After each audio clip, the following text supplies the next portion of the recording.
नासिक कंदकोट में peoples party पारा महंगाई और गैस की लोड शेडिंग खिलाफ धरणो है पियो है। महंगाई गैस लोड शेडिंग खिलाफ धरणे में वडे अंग में जाला शरीक आहिन, जिन पार वफाकी हुकूमत खिलाफ नारेबाज़ी कई वई आहे। वधीक तफ़सील ॾेई रहियो आहे हफ़ीज़ मलिक। जी, पाकिस्तान पीपुल्स पार्टी सूबाई सिंध पारा कशमोर कंदकोट ज़िले में पीपुल्स पार्टी के ज़िले सदर गुल मोहम्मद जखरानी, जनरल सेक्रेटरी मीर इल्ताफ हुसैन कोसो की अगवानी में समें कारकुनन पीटीआई सरकार खिलाफ प्रेस क्लब आडो एहतजाजन धरणो ॾेई करे हुकूमत खिलाफ सख्त नारेबाज़ी करे रहा है कि हुकूमत है इमरान खान जी हुकूमत सिलेक्टेड हुकूमत है।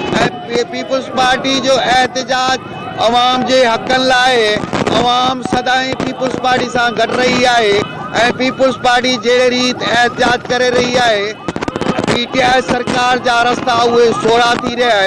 इन्होंने एक बेरो ॿीहर इहो मुतालबो किया है कि इमरान खान न्याज़ी वज़ारत आज़म के कुर्सीअ तां इस्तीफ़ा ॾेई करे अवाम मथा जो बोझ बणियल है उन बोझ के हटाए ऐं मुल्क की मैशियत जहिड़े रीत पीटीआई सरकार तबाह कई है उन मैशियत के ठीक करण लाइ पीपुल्स पार्टी वटि तमाम जामिया पॉलिसियूं मौजूद हैं। मुल्क के अवाम जो साथ पीपुल्स पार्टी के चेयरमैन बिलावल भुट्टो ज़रदारी से गड है। ईंदड़ आम चूंडन में पीपुल्स पार्टी सजे मुल्क में फतेह हासिल करे वज़ीर आज़म तौर ते बिलावल भुट्टो ज़रदारी के ॾिसण चाहे थी पई ऐं मुल्क के अवाम की भी इहा ख्वाहिश है। तंहिं करे पीटीआई सरकार इमरान खान बतौर वज़ीर आज़म तौर ते फौरी तौर इस्तीफ़ा ॾेई पंहिंजे घर हलियो।